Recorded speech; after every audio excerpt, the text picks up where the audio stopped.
I don't feel it is a good time. Well, it's a good time to try and be really clever. One thing you can't do is take down, the whole Brexit debate, the dithering on the Labour side, the extraordinary mendacity and lack of principle on the Tory side, the whole business with Trump. You can't take that down with simple barbs, because I think the whole nation has worked that out. You need a much more sophisticated take. And luckily, I've got one. I've worked very, very hard, and I'm going to sort it all out. By the time my tour's over, by Christmas, the country will be healed.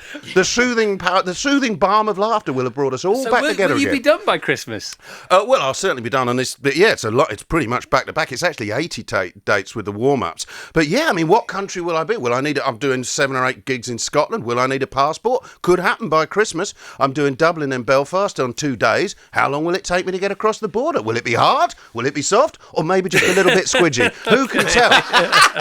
So, it's a different... I mean, I'm touring the country, but it certainly ain't no United Kingdom. I'm in a disunited kingdom, but it's my job to bring us back together by Christmas. It sounds like you're already there, mate. Yeah. Okay, the curtain's gone up, the ice creams have been had, the bar's open for the interval, and Ben's already 5 minutes into his act. It's fantastic. You've got Christmas as your end goal. I mean, that's great, isn't it? God, How cool is that? My wife's saying, you're not allowed to cook this year. You are not allowed, because I always do Christmas. I do my mincemeat in November and all that. But yeah, I'm really looking forward to, I'll be looking forward to the end. But, I can't play arenas, even I'm glad I don't have that temptation. I mean, in my generation, the punters don't go to arenas for comedy. That's a new thing. So if I want to play to the audience that want to see me, I've got to go to them. I've got to do exactly the same halls I played with Rick Mayall back in the 80s. I'm back in those wonderful old Bradford, Alhambra, Leicester de Montfort, town theatres, town halls, same gigs actually that the Stones and the Beatles were playing in the 60s. Before the world of arena dawned,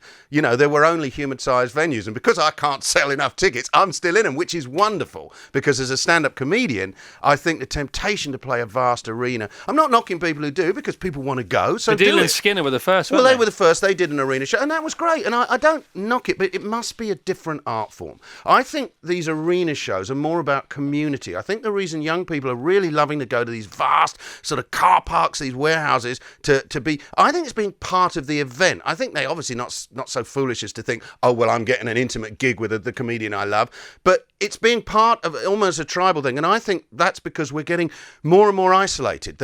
Obviously the internet, the phone is drawing us all within. We're all staring at our phones, and I think there's a craving for the communal experience. That's why live is so big now. Massive. Really hard to get a theatre in London for a new show, because everybody's trying to go live. Not just because it's one of the few ways you can still earn a living, because everything else is free on the net, or stealable, but also because I think there's a real craving within the community to actually say, hey, we're all in this together. And yet when you get on a train now, we're not. No one's looking out the window. Nobody's even looking at each other. We're all looking at our phones. It's almost like a dystopian vision. My brother-in-law was an NBA. He was a Chicago Bull. And I mean, literally, a top... What? Yeah. My wife's sister is married to Luke Longley, who was a part of the Michael Jordan team. He's got three medals, 3 NBA medals. And he'd say on the bus, they'd finish a game and everyone was chucking, wet flannels at each other and having a laugh. Now, he's a coach of the Australian basketball team. He says everyone gets on, and literally all these young men who should be sort of singing at the back are all staring at their phones, along with the rest of the world, And I think that's why people like to go to big gigs. But I'm playing nice. They're not too intimate, town halls and I don't believe anything you've just said, because I know why you're playing these theatres.